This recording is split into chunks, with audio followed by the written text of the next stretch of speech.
जनता party के लोग लोकसभा चुनाव के परिणाम से बहुत ही परेशान हो गए हैं। इंदिरा जी के सलाहकार इतने मजबूत नहीं थे जितने इनके हैं, नहीं तो इंदिरा जी को भी कहते कि 352 मत लगाओ, 352 जैसे हालात पैदा कर दो, जो आपने करके रख दिया। पूरी तरीके से ये घबराहट है, परेशान है कि अब ये इनके हाथ से सत्ता जा रही है, तो सत्ता प्राप्त करने के लिए सत्ता हमारे साथ कैसे रहे, इसके लिए ये कोई भी कदम उठा सकते हैं। कल भी देश ने जवाब दिया था और आज भी देश इसका जवाब देगा और भारतीय जनता पार्टी को जो ये संविधान के हत्या का, लोकतंत्र के हत्या का अभियान है, उसे बंद करना पड़ेगा। 4 जून को यह तय हो गया कि 4 जून दरअसल मोदी मुक्ति दिवस है। मैं इतना ही कहना चाहूंगा कि भारतीय जनता पार्टी के लोग लोकसभा चुनाव के परिणाम से बहुत ही परेशान हो गए हैं। अब उनको समझ में नहीं आ रहा है कि हम कौन सा रास्ता अख्तियार करें, कौन सा हथियार इस्तेमाल करें जिससे इंडिया गठबंधन की चीज़ों को रोक सकते हैं। तो वो अब इमरजेंसी की बात कर रहे हैं बार बार। अभी इन्होंने तमाम कार्यक्रम भी उस पर किए, पर कोई कार्यक्रम सक्सेस नहीं हुआ। कारण ये है कि जो आज सबसे खराब स्थिति में देश खड़ा है, महंगाई, बेरोजगारी, भ्रष्टाचार। कल एक वीडियो मैंने देखा गुजरात का, जिस गुजरात के मॉडल पे इन्होंने पूरे देश के अंदर कहा कि भाई गुजरात मॉडल है हमारा, सबसे अच्छा है, पूरे हम देश को गुजरात मॉडल में बना देंगे। वो गुजरात मॉडल भारूच में एक छोटे से होटल में इंटरव्यू, सैकड़ों हजारों बच्चे उस पर गिर रहे हैं। ये स्थिति सामने दिख रही है। इससे कितनी बार हो चुका, मतलब एक वीडियो आ गया आज, पर कितनी चीज़ ऐसी हो चुकी होंगी, तो इनको समझ में नहीं आ रहा है कि कैसे करेंगे। तो ये घबराहट में आज इन्होंने, मैं समझता हूँ कि आज 12 तारीख है, 12 जुलाई को ये 25 जून का नोटिफिकेशन जारी कर रहे हैं। 25 जून बीते, अभी समय हुआ, आज इनको याद आ रहा है 12 जुलाई को आ रहा है। मैं समझता हूँ कि पूरी तरीके से ये घबराहट है, परेशान है कि अब ये इनके हाथ से सत्ता जा रही है, तो सत्ता प्राप्त करने के लिए सत्ता हमारे साथ कैसे रहे, इसके लिए ये कोई भी कदम उठा सकते हैं, कोई भी निर्णय ले सकते हैं। कौन बोल रहे हैं ये बात? इन्होंने संविधान को तहस नहस करके रख दिया। फादर स्टैन स्वामी क्यों गए दुनिया से, बता पाएंगे? हमारे हजारों लोग क्यों जेल में हैं? ह्यूमन राइट एक्टिविस्ट क्यों जेल में हैं? इंदिरा जी के सलाहकार इतने मजबूत नहीं थे जितने इनके हैं, नहीं तो इंदिरा जी को भी कहते कि 352 मत लगाओ, 352 जैसे हालात पैदा कर दो, जो आपने करके रख दिया।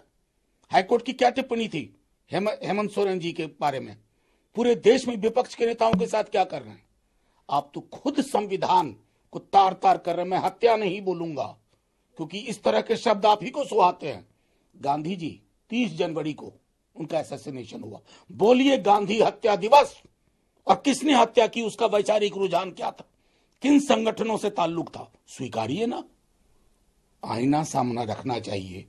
चुनाव हार गए तो लगा करे संविधान के चक्कर में चुनाव हार गए। संविधान जिंदा दस्तावेज है। संकल्प कह लेते आप, सब साथ होते।